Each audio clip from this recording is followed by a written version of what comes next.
Okay, before we start, I know I'm kinda late to the party. Most people have already played and finished Resident Evil 3 Remake, while I'm only publishing this review. In my defense, I didn't expect that Capcom would release another remake so fast, so I haven't bought Resident Evil 2 when it was just released, and started playing it only in November 2019. Yeah, I still took my sweet time with it, but when I'm playing games that I enjoy, I always try to get the most out of them. I have completed both Claire and Leon stories, played most of the Ghost Survivors missions, and got S plus rank for completing the game on the hardcore difficulty. Honestly, I was aiming to earn 100% of achievements on this game, but right now I just really want to continue playing Resident Evil 3, so maybe next time. I'm sorry.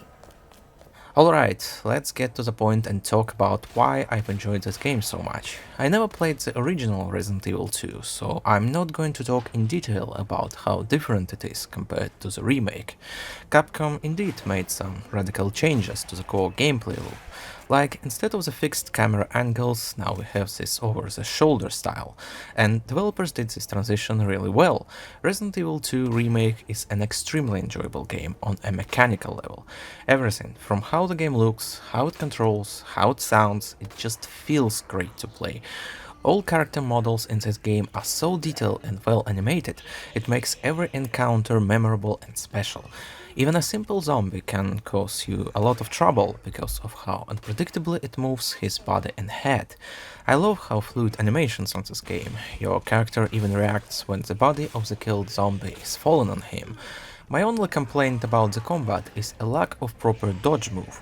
You can avoid attacks if you step away with correct timing, but it's kinda clunky and even after a lot of practice you can still easily fail it. The fact that regular zombies remain dangerous during the whole playthrough is one of my favorite things about Resident Evil 2, but at the same time I feel like the boss battles in this remake were too easy. Even on a hardcore difficulty I've beat the first boss twice without even taking any damage. Compared to regular enemies, boss encounters in this game felt rather trivial, which is kinda strange. I only had trouble beating the third boss, but managed to deal with him quickly on my second try. Also, I'm not a big fan of how Tyrant is handled in this game, or how some other players call him Mr. X. I hate those immortal enemies that are constantly chasing you in horror games, because I don't find them scary, but rather annoying and distracting. Instead of moving forward, I constantly had to run in circles and waste my time waiting in save rooms until Tyrant goes away.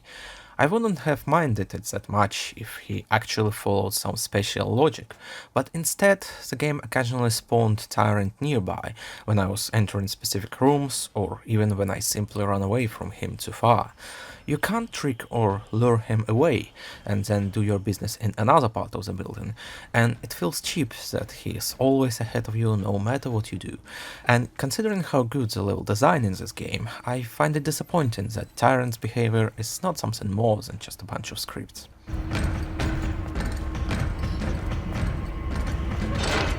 Despite a few missteps, Resident Evil 2 is a tight and precisely designed experience that keeps a good balance between action and survival horror. There's almost no filler content in this game, and you can play it at your own pace. No matter if you prefer to thoughtfully explore the levels or just want to blast your way through the campaign, there is enough content for all kinds of players. Level design in this game is amazing. Every single room has its purpose and dripping with atmosphere. Resident Evil 2 has this feeling of a handcrafted work that you can rarely find in AAA games these days. It's a pure joy to explore those environments, looking for supplies and secrets, solving puzzles, and fighting for your life. Player's inventory has limited space, so you always have to carefully plan your path and which items you'll need this time. Planning becomes especially important on the hardcore difficulty, which requires you to use an ink ribbon consumables to save your progress, so every mistake can become fatal and make you lose a good chunk of your progress. I think Resident Evil 2 keeps a great balance between risk and reward. It's a challenging and intense experience, but even if you don't want to suffer and are planning to just play for story and atmosphere, there is an assisted mode. And I think it's great that the game allows you to get just as much challenge as you want. Visuals is another strong point of Resident Evil 2. The engine has its downsides, like the lighting outside the cutscenes and anti-aliasing overall, but it's compensated with excellent art direction and style. I've already praised the character models and animations, but it's not just them. Everything from environments to inventory items is made on a high level of quality. Clothes are getting wet in the rain or when you jump in the water. Equipped sub-weapons like grenades and knives are visible on the character model. They even added cube map reflections in the eyes of Leon and Ada during that cutscene in the Nest main shaft. Such incredible attention to small details is what makes Resident Evil 2 so impressive. All this stuff is unnecessary for the gameplay, but it adds greatly to visual fidelity and atmosphere.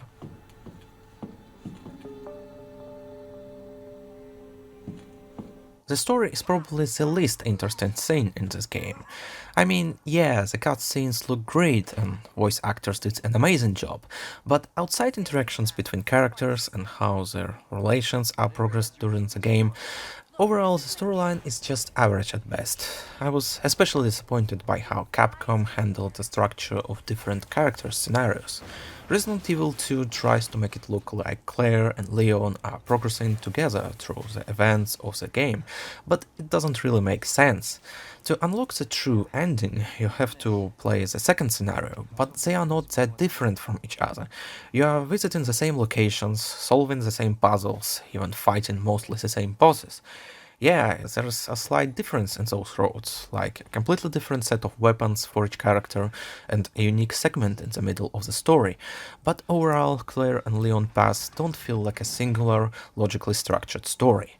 Honestly, it feels more like a convoluted mess. Thankfully, even though the writers failed to properly connect main story scenarios, unique weapons for each character made the difference. The gunplay in Resident Evil 2 is one of the best I've seen in third-person games. I would even say that it's better than in Gears 5, which I praised not so long ago. Guns in this game have their own unique feel, and each shot has a satisfying kick and result, with naturalistic blood and gore effects. Though you need to get used to the fact that headshots do not always guarantee a quick victory, especially if you are using a pistol. Zombies may look ridiculously bullet spongy, but you need to realize that it's not necessary to kill all of them, and sometimes it's better to just run away. Another important thing is to always keep it cool and don't mindlessly spam shots. For example, when you are using a pistol, while aiming you need to wait for a little until the reticle will shrink down and you'll get a chance to land a critical hit. Even on hardcore difficulty, a few times I've managed to kill a zombie with a single bullet and save a lot of ammo. Each weapon is good in specific situations, so you have to use all of them, and that's why the gameplay of Resident Evil 2 never gets old.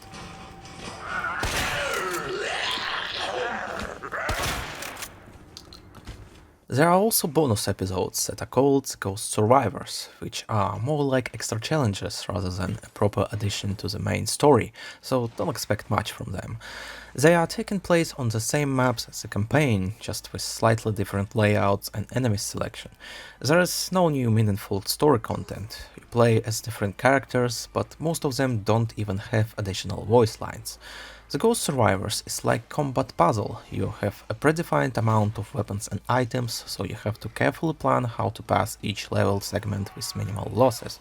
Those episodes are completely optional, and honestly, without character comments and cursing, it doesn't feel as fun as the main scenarios. But if you enjoyed the combat in this game and want some more, then don't forget to check them out. I might eventually come back to the game and beat them as well, but no promises.